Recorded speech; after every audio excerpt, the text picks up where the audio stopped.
Halo semuanya, kita dari kelompok 5 yang beranggotakan Caniscara Surogupito dengan NIM 2370750024, Afriandi Zefayan Pangyutan dengan NIM 2370750035, Michelle Guinet dengan NIM 2370750038, Aneanti Octavia Alam dengan NIM 2370750041, dan yang terakhir Grace Putri dengan NIM 2370750058. Nah, hari ini kita kelompok 5 akan membahas mengenai keamanan di kawasan Afrika. Kita akan membahas mengenai tantangan, kemudian juga ada dinamika dan juga keterkaitan poin-poin SDGs dengan keamanan di Afrika.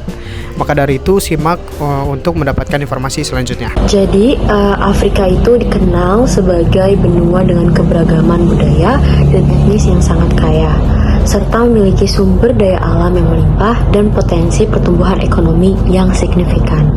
Namun, kondisi ini berbanding terbalik dengan kenyataan bahwa Afrika itu juga seringkali menjadi pusat berbagai konflik yang berkepanjangan dan ketidakstabilan politik yang memengaruhi tidak hanya negara-negara yang bersangkutan saja, tapi juga memengaruhi stabilitas regional secara keseluruhan.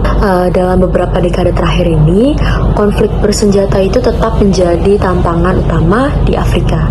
Jadi ada sekitar 65% negara di Afrika yang telah mengalami konflik bersenjata dalam kurun waktu 50 tahun terakhir ini. Lalu ada juga data yang meneliti dan menyatakan bahwa sekitar 64% konflik tersebut itu berakhir dalam waktu 5 tahun. Sementara 22% lainnya itu baru selesai lebih dari 11 tahun. Nah, hal ini tuh menunjukkan bahwa konflik di Afrika itu cenderung berkepanjangan dan sulit diselesaikan secara cepat. Nah, selain itu juga ada statistik global yang menegaskan bahwa Afrika itu menjadi salah satu pusat konflik di dunia.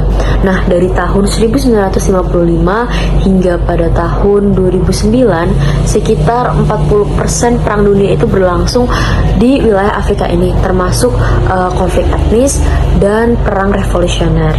Nah, Afrika ini juga tercatat sebagai rumah bagi lebih dari sepertiga konflik etnis di dunia selama periode 1990 hingga 2009.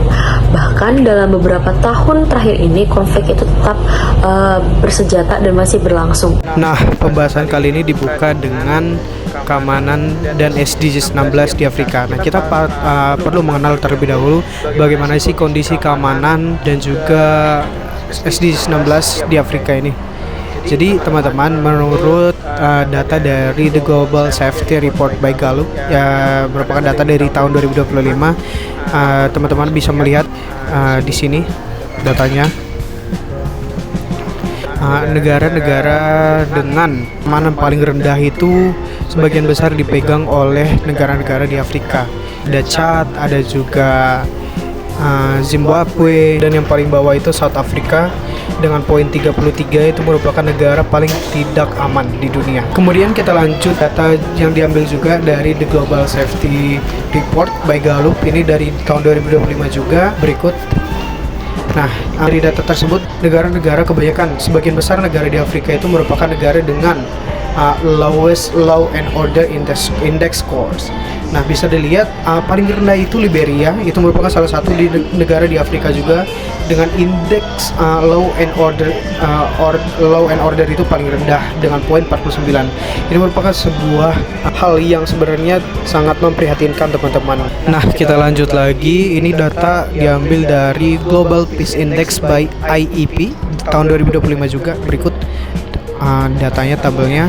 Bisa dilihat teman-teman, di sini ditunjukkan ada 2 tabel, yaitu yang pertama ada tabel Safety and Security Domain, yang kedua itu ada tabel Ongoing Conflict Domain, dimana bisa kita lihat di sini bahwa lagi-lagi negara-negara di Afrika itu merupakan negara paling tidak aman yang ada di dunia. Bisa kita lihat di tabel pertama yang bagian Safety and Security Domain itu Sudan menempati nomor 159. Bisa bilang negara paling bawah dari seluruh negara di dunia dengan indeks keamanan paling tidak aman di dunia. Kemudian dari tabel kedua ada Ongoing Conflict Domain. Bisa kita lihat di negara ke-159 itu ada juga Syria, itu merupakan salah satu negara di Afrika juga. Nah, dari tadi kita sudah mengenal bagaimana sih ketidakamanan di Afrika itu bentuknya bagaimana gitu.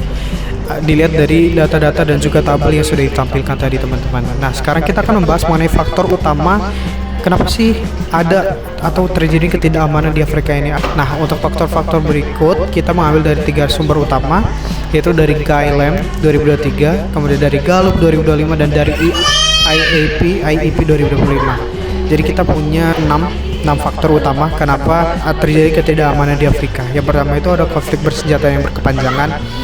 Kemudian ada yang kedua ketidakstabilan politik dan tata kelola yang buruk. Nah bisa dibilang teman-teman konflik bersenjata di beberapa negara di Afrika ini, salah satu di Sudan ya, itu sudah terjadi cukup lama, dari dulu sampai sekarang, bahkan bisa dibilang masih belum selesai konflik bersenjata berkepanjangan ini. Nah yang namanya senjata itu menyebabkan ketidakamanan ketika hal tersebut bebas digunakan oleh masyarakat umum. Kemudian juga ketidakstabilan politik di mana pemerintahnya itu sering korupsi dan juga menyuap uang rakyat. Nah itu merugikan yang namanya masyarakat yang ada di Afrika. Kemudian yang ketiga ada kriminalitas perkotaan yang tinggi dan juga meningkatnya kemiskinan dan pengangguran muda teman-teman. Kelima ada konflik etnis dan agama, dan yang terakhir itu ada perubahan iklim dan krisis lingkungan. Nah, kita masuk ke dalam topik tantangan keamanan di Democratic Republic of Congo atau DRC. Di Afrika sendiri menghadapi berbagai tantangan keamanan yang kompleks, mulai dari konflik bersenjata, terorisme, hingga kejahatan internasional dan perubahan iklim. Dinamika keamanan di benua ini sangat beragam, dipengaruhi oleh faktor internal seperti pemerintahan yang lemah, kemiskinan, dan ketidaksetaraan, serta faktor eksternal seperti intervensi asing dan persaingan geopolitik.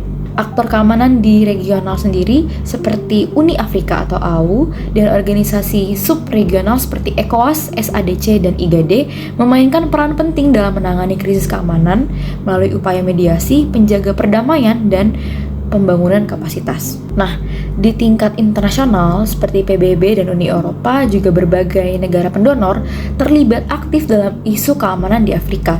Contohnya PBB melalui misi penjaga perdamaiannya memainkan peran krusial dalam menstabilkan situasi di negara-negara yang sedang dilanda oleh konflik. Di Uni Eropa sendiri memberikan dukungan finansial dan logistik untuk upaya keamanan di Afrika, serta terlibat dalam dialog politik dan kerjasama keamanan. Lalu negara-negara pendonor lainnya memberikan bantuan keuangan dan teknis untuk mendukung pembangunan kapasitas keamanan, reformasi sektor keamanan, dan program pemberantasan terorisme. Lalu untuk keterikatan antara keamanan di Afrika dan tujuan pembangunan berkelanjutan atau SDGs sangatlah erat, dikarenakan konflik dan ketidakamanan menghambat pencapaiannya SDGs, terutama dalam hal pemberantasan kemiskinan, pendidikan, kesehatan, dan kesetaraan gender. Sebaliknya, pencapaian SDGs dapat berkontribusi pada peningkatan keamanan melalui pembangunan ekonomi yang inklusif, tata kelola yang baik, dan pemberdayaan masyarakat.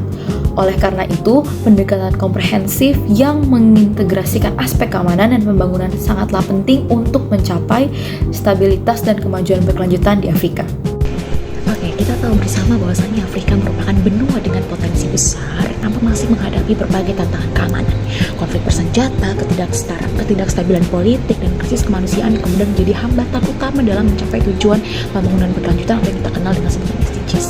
Masalah keamanan di Afrika tidak berdiri sendiri tentu saja, melainkan berkaitan erat dengan kemiskinan, ketimpangan sosial, lemahnya pemerintahan, serta perebutan sumber daya alam. Kondisi ini kemudian berdampak langsung pada pembangunan dan juga kesejahteraan masyarakat. Salah satu contoh nyata adalah Republik Demokratik Kongo atau DRC atau Democratic Republic Congo, di mana konflik berkepanjangan di negara ini menunjukkan adanya ketertarikan yang kuat antara keamanan dan juga pencapaian SDGs. Nah, konflik tersebut kemudian menghambat SDGs nomor 1 tentang pengentasan kemiskinan, SDGs nomor 3 tentang kesehatan yang layak, serta SDGs nomor 16 mengenai perdamaian, keadilan, dan juga kelembagaan yang kuat. Nah, kemudian adanya eksploitasi sumber daya alam seperti mineral yang seringkali kemudian memperpanjang konflik. Sementara masyarakat sipil tentu saja menjadi pihak yang paling dirugikan, paling terdampak melalui kemiskinan, pengungsian, dan juga adanya keterbatasan akses layanan-layanan dasar seperti akses ke layanan kesehatan, pendidikan, dan sebagainya. Nah, apa yang kemudian bisa kita lakukan? Kelompok kami melihat bahwasanya untuk mengatasi tantangan tersebut, berbagai upaya penyelesaian konflik dan peace building itu harus terus dilakukan di Afrika secara bertahap, di mana pemerintah nasional harus bekerja sama dengan organisasi internasional seperti Perserikatan Bangsa-Bangsa dan organisasi regional seperti Uni Afrika, serta tentu saja melibatkan masyarakat sipil dalam proses dialog, rekonsiliasi, dan juga pembangunan pasca konflik agar mereka tidak merasa ditinggalkan. Nah, pendekatan ini bertujuan untuk kemudian menciptakan stabilitas jangka panjang yang terus berkelanjutan. Pada akhirnya, keamanan dan juga pembangunan di Afrika itu saling berkaitan dan tidak dapat dipisahkan. Karena tanpa perdamaian, pencapaian SDGs akan sulit terwujud, bukan? Nah, oleh karena itu, resolusi konflik dan upaya peace building menjadi kunci penting untuk mewujudkan Afrika yang aman, adil, dan juga berkelanjutan di kemudian hari. Konflik di DRC terus berlanjut karena 3 faktor utama, yaitu motivasi ekonomi dari komoditas bernilai tinggi seperti coltan dan kobalt. Lalu ada dinamika persaingan komunitas lokal yang sering diabaikan intervensi internasional, serta kondisi geografis luas yang diperburuk oleh lemahnya institusi negara. Faktor-faktor ini memungkinkan milisi tetap menguasai tambang terpencil meskipun ada misi perdamaian. Stabilitas jangka panjang dapat tercapai jika pemerintah fokus menekan korupsi dan memperbaiki sistem hukum. Pengelolaan mineral secara transparan akan menarik investasi besar sebagai pembangunan ekonomi berlanjut dengan memberikan akses pendidikan dan infrastruktur kepada masyarakat lokal. Stabilitas wilayah dapat dijaga melalui pendekatan bottom up yang lebih efektif dalam menekan konflik bersenjata. Sekarang kita masuk ke kesimpulan. Jadi keamanan di Afrika ini merupakan persoalan multidimensi yang lahir dari kombinasi antara konflik bersenjata, lemahnya institusi, perebutan sumber daya alam, ketimpangan ekonomi, kriminalitas, serta dampak perubahan iklim yang saling memperkuat dan menciptakan siklus ketidakamanan.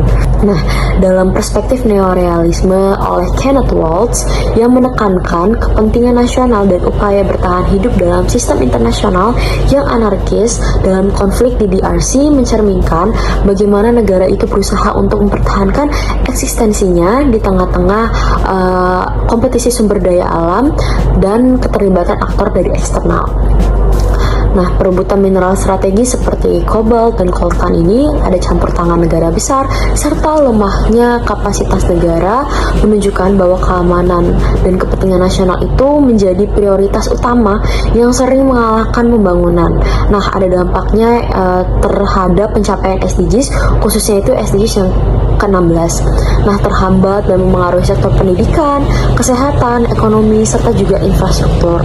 Nah, maka penyelesaian konflik di Afrika ini membutuhkan pendekatan komprehensif yang mengintegrasikan penguatan pemerintah, pembangunan ekonomi inklusif, peace building, dan penanganan akar konflik agar negara-negara seperti DRC ini dapat keluar dari logika survival menuju pembangunan berkelanjutan. Semoga penjelasan yang telah kami berikan serta materi-materi yang telah kami berikan dapat teman-teman mengerti. Sekian dari kelompok kami, terima kasih.